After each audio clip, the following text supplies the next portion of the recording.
and experienced moms as well as moms-to-be. Welcome to another exciting episode of Mama's Nest, the show that brings you everything you need to know about motherhood, childcare, and parenting. This show is for you. Mama's Nest is proudly powered by Cousins Baby, makers of child skincare products to support moms on their motherhood journey. My name is Fome Ejimudo, and I am your host for the show. Mom, you can do this. Welcome back to Mama's Nest. And today we're discussing child skincare problems, baby skincare problems. What are some of the skincare problems that your baby might have from newborn up to a certain age? What are the possible causes? How can they be avoided? And as always, I have my guest in the studio to discuss this with me. First, I have Faith Lee Joffrey. She's a mom of two beautiful kids, and she's also an accountant. And I have a little surprise. Today we have another guest in the show who is a guy for a change. Welcome to the show, Dr. Ayodele Rena. Thank you so much. Dr. Ayodele Rena is a consultant pediatrician, and he's also a child health educator, popularly known as the noisy Naija. So you're going to make some noise. Thank you so much. Thank you for having me, Faye. To have you both. Thank you. On the show with me today. Thank you. Thank you. So when you talk about a baby skin, obviously, that's like brand new skin. It's very soft. It's very tender to the touch. But how is it different from our adult skin? Well, a very important question for me. Babies, the skin is the largest organ in the body, as we all know. And when babies come, you know the way they describe, when you want to see somebody's skin is very smooth, they say as soft as a baby's bum bum, because babies have very smooth skin. And that's because they're coming from environments that hasn't been exposed to things like sunlight, natural elements. Just the natural elements that can dry out our skins. Yeah. So, however, when babies come out, their skin, number one, is a bit more permeable. This means that, stuff can actually get through it a bit more easily than with adult skin, which is why we always say, be careful about what it is that you apply to your baby's skin, because it's really easy for it to be absorbed. Baby skin also loses more moisture more readily than adult skin. And so that means that babies can get really dehydrated very easily under the right circumstances or the wrong circumstances, depending on what they're exposed to. Also, the barrier function and how well the skin is able to protect us, because of course the skin protects us from thousands and thousands of bacteria, and viruses every day. The skin of babies actually is not as good as doing it as that of adults, which is why we always say, keep baby skin as clean as possible. Yes, and I guess as we discuss some more, we'll find out what are some of the peculiarities of the skin of babies that makes it imperative that we pay attention to their skin. Okay, that's interesting. But what are some of the common skin infections or disease or conditions that might affect the baby, especially from newborn to say like 3 months? Did you experience any? Yes. Nappy rash. Nappy rash is common. Baby acne on the face. Oh, baby acne. Yes. How were you able to prevent baby rash? For my second daughter, nappy rash. Nappy rash. I noticed she was reacting to, because when you have newborn, you have gifts. You have different and you have to use all of them. Yeah, exactly. So there was a particular brand that I noticed she was reacting to. She was reacting to it. So I was consistent with one that worked for you. Yes. How about chafing of the skin, like when the skin rubs off on the diaper and peels? Oh, you didn't experience that one? I did. Yeah, that one is also very painful. Yeah, very causes a lot of discomfort. Yeah. For my first child too. That was, I think she was about 7 months. Okay. Yeah, but I don't know what caused that. I think it has to do with dryness. It's a lot of things actually, and this diaper rash is one of the commonest skin conditions that you can actually encounter. And a diaper rash can be as a result of a lot of things. One, a baby can be reacting to either the diaper itself, can be reaction to the products that are being used by the parent on the child. It could also be a reaction to things like the wipes. Oh, Yes, right. and then it could also be, a fungal infection. Okay, so a diaper rash could also be a fungal infection in which, because there's so much moisture there, and maybe the diaper is not absorbing as much liquid Or as it's it not being should, changed or it's not as being changed as often. often as it should, Exactly. then fungi actually get the opportunity to grow, and then it becomes, unsightly. The color of the skin there changes, and it can be quite painful and uncomfortable for some of these Uncomfortable. It babies. causes a lot of discomfort. It So is. with regards to you mentioned moisture of the skin. Yes. How often would you recommend changing diapers? Is it it's not every time your baby pees or that you change a diaper, but you must change when the baby poos. Yeah. But how often, how wet should the diaper be before you change? I think we should go. I'll say it shouldn't be too wet. Okay. And Like soggy wet. Yeah, it shouldn't be soggy wet. You shouldn't wait till it's soggy wet before you change it. I know when they are still newborn, especially when you're still taking care of the navel, the cord. yeah, you have to change consistently. Consistently, But as they grow, you don't need to change that often anymore. Exactly. Anymore. But you should not also wait till it's soggy wet. Till it's soggy, yeah. Very, very important point that Faith has made. But what is recommended? What is recommended? Because what is recommended is different from what people are doing in this economy. In this economy, right? I know. Ideally, you should actually check to see if the diaper is wet. Every 3 hours actually is fine. Yes, every 3 hours is actually fine. But if there's any sign of wetness, you should change it. You shouldn't wait until it is soaked. If it's any weak. You know how much is diaper now? The Lord will provide. So you really should actually change it every 3 hours. Every 3 hours. Even if there's any little bit of wee in it. But in more practical terms, I know that if your baby is being fed well enough, if the baby has fed a particular time as time T, 3 hours later, usually the diaper is actually a little bit soaked. Yes. Because they're taking liquid. Yes, because they're taking liquid. Because you come back and find out that the diaper is just a little bit, you should be a bit concerned. That's why is maybe not making enough urine. Yes. So if a baby is feeding well, that amount of liquid that they've taken at that meal should make the diaper wet 3 hours. Wet enough to change. Precisely. That makes sense. Yeah. That makes sense. How about the skin condition? What skin conditions will a mother possibly encounter during the first 0 to 3 months? So they already talked about baby acne, and this is one of those baby conditions that appear in children and seem alarming to the mothers, but in reality, I don't understand. How can a baby have pimple? Yeah, so it's very my second real. child from birth. Wow. Yes. Just the forehead here. And so I would just advise, just get a soft cloth, just dip in water. Just clean. You don't need to do the serious using water use toner, use this one. Okay. Let them be. Okay. So things like baby acne. Then there's before we came on set actively, we're talking about Ela. Yes. Ela is one thing that mothers absolutely hate to see, because they're like, this is what baby was born and the skin was so fresh. And suddenly, why is the skin now looking this strange? And so they hate to see Ela. And Ela is something that goes away by itself eventually. It goes away by itself. Yes, it does, even without any kind of treatment. But unfortunately, a lot of mothers get so worried and they begin to mix all sorts of concoctions. Is it the same as the one in the scalp, the dry skin in the scalp? Is that the same as? So they are very closely related, but they're actually different conditions. Okay. So the one on the head is called cradle cap. Exactly, that's called cradle cap, and that too goes away by itself on its own without any sort of intervention. Although some doctors, and some professionals might prescribe an antifungal shampoo, but generally cradle cap will go away by itself without any issues. Is it like a fungal infection or? So it isn't a fungal infection, actually. It's just a situation in which certain glands in the skin, certain substances in the skin, or certain glands in the skin produce more substances. We call it sebum, and sebum is supposed to give us a sort of nice shine to our skin. So when so once there's overproduction of that substance, then you can get cradle cap. But eventually, it goes away by itself. It goes away by itself. Yeah. Did you experience with any of your babies? Yes, my first. Were you worried? No.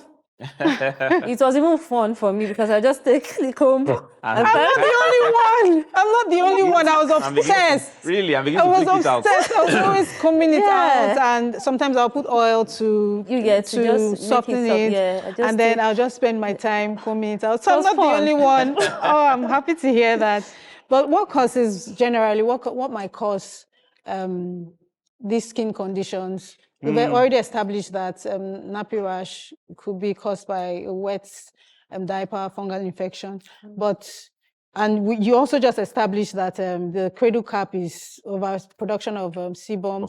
But exactly. In other cases, what could cause, and how can it be avoided, or is there any avoiding it? So in general, we can divide the causes of baby skin conditions into several things. So they can be infections, and then there can be allergic conditions. Allergies. So for instance, eczema. And then there are those conditions that are from drugs. So for instance, certain drugs actually can actually have rashes as a side effect, which is why we always say, you know what, for instance, I think one particular one that is particularly known for side effects on the skin is used for cough. When the child has cough, the next thing they use that drug, and the next thing the child comes up with a rash. So let me just talk about maybe one of the common ones. So when we think along the lines of allergy, some babies will have allergy to milk, especially baby formula. And what you notice is that if you give a child formula, then they come out with a rash all over the body. Yes, that happens sometimes. Yeah, that happens sometimes. And so it's not as if the problem is from the skin directly, but the manifestation of the allergy is visible on the skin. Sometimes from within. Exactly. It's from within. I think I experienced that with my first. He kept having rash. We're like, where's this rash coming from? All of a sudden, we checked the cream. I tried as much as possible to use as natural ingredients for his skin. I just say it's part of growth. Yes. So like my child now, when they were teething, I didn't have a situation where they fell sick. At times I just see something at all. During the teething process. They didn't fall sick. At times I just notice some things on their skin and I'm like, what? It's growth. I just apply something tender. I'm gentle on their skin and they are good. Okay. That's amazing. Because we were able to zero it down to the formula the child was taking. Wow.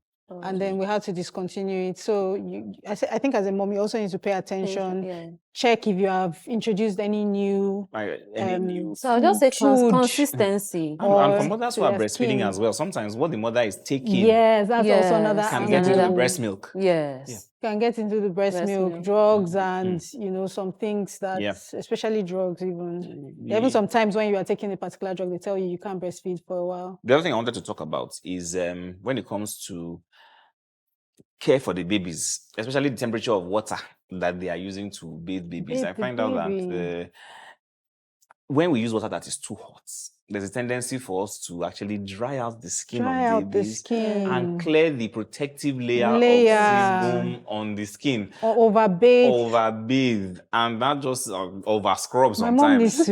My mom needs to hear this episode because she would bathe my baby morning and night. And when I tell her the baby doesn't need a bath, she would agree with me. She says the baby needs to feel refreshed and relaxed so the baby can sleep well. Just deep clothes in water, clean. In the night. So the major bathing should be just in the morning. The babies are relaxed enough. They are not drinking milk from morning to night and sleeping for 18 So there's such a thing as actually ripping off the protective layer. Of course, it might not look as though you are doing anything, dangerous, but on the microscopic level, on the molecular level, you're actually clearing off the protective layer of the skin. But is there any such thing as, even if you clear it, maybe when you put moisturizer, the thing will... Is there any such thing like that? Unfortunately, there isn't, actually. Once it's gone, it's gone. And all you're protecting is an underlying layer. And no matter the amount of moisturizer that you use, there's no such thing. For them not to have dry skin. Exactly. There's no such thing as the protection that God has placed on the skin. The moisturizer won't replace the skin that has been denuded away. So when you now see all these babies with eczema, dry skin. So is that one of the probable causes of something like eczema? Yes. Dry skin. It's very, very, of course, there is a genetic tendency that some people have to have eczema. So for instance, if a parent has, skin allergies, it's likely that a child will also have skin allergies. But the things that will trigger the manifestation, on the skin is excessive bathing, excessively using amounts, hot water, using, baby products that are not mild, and using things that the child will obviously react to, so products that have excessive amounts of perfumes or dyes, so those are the things that parents should look out for. Coloring, yes, those sorts of things. Exactly. And before you know what's going on, dry skin here, dry skin there, baby uncomfortable, itchy. Yes. Thank you, Dr. Ayodele. Thank you so much. We're having an interesting discussion on how to take care of your baby's skin. We're still going deeper into this conversation, but we're going to take a break right now. Don't forget to send in your questions. Leave them as a comment or send it as a message to any one of our social media platforms now scrolling on your screen. We're coming back shortly. Don't go anywhere, Mom. You can do this.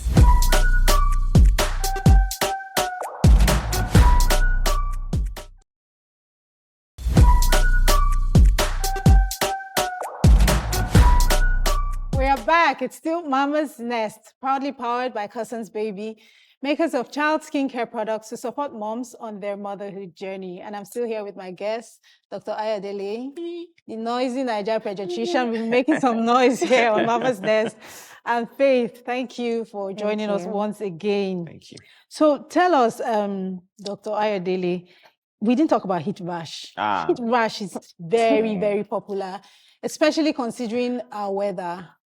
It's so important. So let me allow Faith to tell us her experience with considering our weather. And you also know, Faith, you mentioned earlier that you keep we overdress our babies. Yeah. They say wear the baby cap, wear the baby socks, wrap the baby up, and the baby is almost like a shawarma. That's the word. A shawarma. I mean, it's not necessary. Just be moderate with your dressing. From what age? From birth. From birth. Be moderate with your... Yes, from birth. Agree. From birth, exactly. Be moderate with your dressing. You don't need to wrap here, do this. Thank God. Yes, from birth, actually. We need to tell our mothers. Then you don't need to keep the room too hot. Or too cold. Just balance, Just right? balance. Just balance. Yes. Just find a balance. Because most of the time, it's the overdressing that causes the heat rashes. So when you overdress and the baby starts sweating, and most of the time you don't notice on time, except the baby is uncomfortable and wakes up. And then you now start to treat another thing again, which is the heat rash. Yes. So the technical name for heat rash is malaria. And heat rash is very uncomfortable because it's prickly. It has prickly heat. It has that unpleasant sensation, like as if something is pricking you all over. And so you now wonder why this child is crying for no reason. The child is not crying for no reason. A lot of times when a mother comes and says, this child is just crying and I don't know why it's uncomfortable, and then they enter my consulting room where there is AC, the child just stops crying, just like almost like magic. And I'm like, you people, are the problems in this world not enough? Want to add heat to this baby's problem? So they eventually unwrap, and then they actually said that, doctor, I realized that when we're driving in the car and the AC is on, the baby sleeps off. Then even when you come out from the house and you're carrying your baby, the breeze will just make them sleep. Will make them sleep. I also think that most of the time overdressing is caused by pressure from older people. You see a woman carrying, there's once I was carrying my baby, just taking a stroll in my estate, and one woman says, cover the baby, cover the baby's head, cover the baby's leg. This baby will catch cold. So sometimes it's you are forced to. I agree, and there's something that actually they say, at least from the part of the country where I'm from, they say that babies don't feel heat. Baby, that is like it's saying that babies do not feel heat, but they're human too. They feel heat too, and if anything, overheating of a baby can actually lead to sudden infant death syndrome. Where the baby actually just suddenly stops breathing. So we always try to avoid that overheating. And once a baby is sweating, you can take it. My salary to be my next salary. The baby is hot. The baby is hot. Once the baby begins to sweat, there are some people that they'll be fanning themselves in the parlor, and the baby is wrapped up. And the baby is wrapped up. And I'm like, fear God. As in. Why? I think we need to, especially the older generation, they need to be educated about. My babies, they never like cap. So the caps I bought were just useless. unfortunately. Yes. And even till now, my second baby, she does not like to wear clothes. She took it a step further. But what is one of the common treatments for heat honestly, rash? I was going to say that. So the next thing that people go and look for is powder. Dusty powder. From head to toe. It's only the place that has the heat rash that they will apply the powder. Just in case it reoccurs. For the places that don't have the heat rash, the powder must reach there.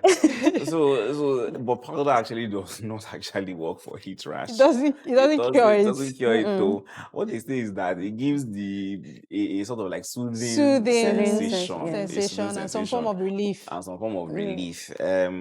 a lot of these powders that they use for heat rash actually contain menthol. I personally, so for babies and menthol, we kind of don't want you to use mentholated or mentholated products for babies that are less than a year. Because it can be a little bit irritating to their airways. That's why they have, I think they have baby menthol. Yes, so something more mild. Something milder, yes. There are those baby menthol products, but even for those ones, we say, okay, just try to avoid them altogether. Yes, for the older children, I mean, why not if they develop a heat rash? But for really young babies, less than 1 year, please, all you need for heat rash is just a cool, normal, lukewarm temperature bath. And then AC preferably. If you don't have AC, then do fan, and then gradually, and then a really good soothing lotion. Yes, any good and air the skin. And air the skin. Yes, and don't allow babies to sit down in wet clothes for too long. In wet clothes. So if baby sweats, change that to those wet clothes immediately. Probably baby breastfeeds and bring out some from the mouth. You could wet the clothes. Yeah, so you just take it out. So wet clothes don't go well with not with the skin. Don't go well with heat rash. How about dry skin? We mentioned earlier about dry skin. How can a mom care for a baby with dry skin? With dry skin. I mean, I feel that I were discussing outside, about how less is more when it comes to baby skin care, because the fewer products you use, the less likely that baby is going to react to something. So we always say, get a moisturizer and stick with it if it's working, and you're not having any reaction. What we say is use lukewarm water, and by lukewarm water, it's the water that when you put your finger into, it feels both warm and cold at the same time. Yes, so it's like very somewhere in between. Yes. I don't like lukewarm water. Like, are you hot? Are you cold? So that is water that you're using to bathe baby. And so because anything hotter than that will worsen skin irritation. Condition. When you have bathed the baby, don't rub dry. Pat gently dry, and don't pat till they're completely dry. So they still have some moisture, and then you apply the moisturizer. Yes, I know that for us like adults, I don't leave my body till it's completely dry before but did you have any issues as well with dry skin, eczema, and how were you able to battle that? Well, but dry skin, no, because I used to moisturize their body well. So babies have been very nice. Wow. I'm telling you, my babies are nice to me. Two of them. Some mothers are lucky. I count myself lucky. So you have baby oil and you have baby lotion. Which one did you use? Which one did you prefer to use? The oil. The oil. So I use coconut oil. Okay, coconut oil, which is natural and okay. So, Dr. Ayodele, I know that, some you mentioned moisturizer, but I've also learned on the show, on the previous episode, that you use the moisturizer and then you're supposed to seal it in with the oil. You use the lotion, then you use... I learned that on this show. So you also learned this on the show? I also learned something on the show. I was like, wow, I did not know that. I thought oil is only for the hair, Jerry. Very interesting. Yes, it's more common to see mothers using it for hair. I wanted to mention something about detergents and washing babies' clothes. That's very important. Faith, can you give us an experience? What did you do for washing up your baby's clothes? Okay, just wash, rinse. With what? What did you use to wash? Initially, warm water. Okay. Initially. Just rinse with warm water? Yes, rinse. I could... Bar soap, regular bar soap. Okay, regular Okay. Did you didn't use any detergents? I use detergent, okay. but yeah, Use I detergent. sun dry their Sun clothes. dry the clothes. Okay, so for me, I used very gentle, mild soap. Mild soap. Okay. In some places you can find baby detergents, like a really mild kind of soap. And I didn't put my baby's clothes in the washing machine. We don't do general washing. Always hand wash. Yeah, we hand wash until the baby is an adult baby. Then we can just chuck everything in. It's really adult baby. Some persons will say you iron when it's dried. Yes. A lot of people also iron when it's dried. I guess the point I wanted to make about washing babies' clothes is that I think because a lot of us want our babies' clothes to smell fresh like flowers, we overuse detergent and we make sure that the thing is foaming, And I'm like, okay, so did the baby wear these clothes to a construction? Where did the baby go to? Did the baby go to the farm? To the construction site. I'm like, carry headpants. I mean, baby is just lying down in the bed. The worst that will happen, a little bit of poo, a little bit of spit up from the bed. So you need just a very tiny amount of soap. By the time you use soap to the extent that you bring out the baby's clothes and is scenting soap, then it means that you probably use too much. And is it possible that a baby can react to the detergent? Yes. So baby can actually react to the detergent that is left in those clothes. Because when they actually sweat, the detergent, that is left in the clothes comes out and reacts with their skin. It's like, if there's a shirt, that you've washed and maybe there's a lot of detergent on it and it has dried, if you put it back inside water and just do that, you see that there's still a little bit of foam on it. There's also this very common with big babies that are fat and have folds. Sometimes when the mother doesn't pay enough attention to the neck, I don't know if you ever experienced it. I don't know how big your babies were. They start to get cracks around the folds of the neck, sometimes the thighs, and then they have to start paying special attention again to those folds. Is there any way it can be avoided? And what's the treatment? Well, I mean, it's a fact, for me that when babies are big, as everybody wants chubby babies, everybody wants chubby babies. Push it out. So they know that my baby is healthy. It's healthy. Even though for us as pediatricians, like, this baby looks nice, but it's when we want to now check for vein, it becomes a problem. Yes, it becomes a problem. But for us, when they have those folds, mothers need to pay attention to getting under and in between those folds. Especially during bath times to make sure that they are dry. And putting... So it's the moisture that causes... It's the moisture that causes the cracking, because fungi actually thrive very well in moisture and then they cause the cracking there. And so after bathing, make sure that you're paying attention to applying those barrier oils and those creams into the folds. Yeah, so that the moisture doesn't stick there or stay in the skin, So you are applying those things so that it creates a barrier between the moisture that accumulates there and the skin. Okay. Faith, what do you think about, some moms, they want their baby girl to be fine and fair and beautiful. So they start to use like some bleaching ingredients on their baby's skin. I mean, it's really sad, but it's the obvious reality for many moms who don't know better. So I'll just say, let these babies be. No matter, there's no amount of adding this to the cream. The baby didn't ask for it. To glow. Gloria. Glowing quotes. To glow. It's not necessary. Let them be. I agree. A baby that is... We're all beautifully made. So exactly.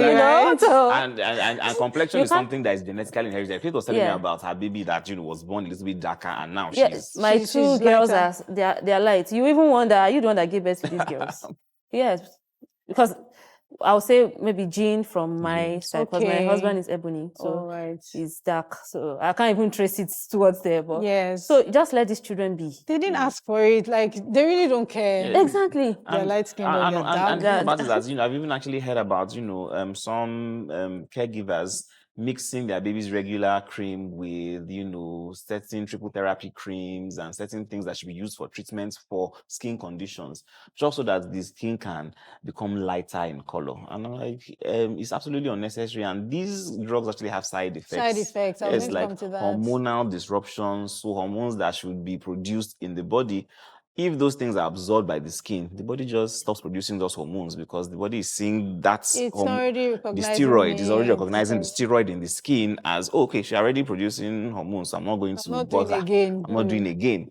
And if you do that for a really long time, it can actually affect the child's hormonal balance, and even kidney problems can arise from the use of certain skin lightening products. So it's absolutely unnecessary, and I think we just need to create more awareness about it. That no matter the complexion of your child, the child is beautiful. Your child is beautiful. Doesn't matter. The complexion of your child does not matter. Love your child the way the child is. And also don't forget that you're planting a very negative self-image on that child. So in the future, the child is going to rely on constantly wanting to look a certain way to feel beautiful. And I think my theory, and I haven't tested it, but I think it's yet to be determined, is that they actually might want to do it more for female babies. Yes. Because they want the bride price to become like your level, your level of bride price. All right, thank you so much. All right, moms, you've heard it all from our expert guest. You don't have to use too many ingredients on your baby's skin, no mixing of anything. Use products as natural as possible. And you can also use the Cousins Baby Skincare range. They have a whole bunch of skincare range, baby moisturizers, baby oil, and the soap. These products are mild and gentle for your baby's tender skin. Thanks once again to our guests. Thank you. And thank you to our audience. Thank you for watching. You can leave your questions in the comment section or send them in as a message to any one of our social media channels now scrolling on your screen. Don't forget that Mama's Nest is proudly powered by Cousins Baby, makers of child skincare products to support moms on their motherhood journey. This is the end of the segment, and we'll see you in the next segment. Mom, you can do this.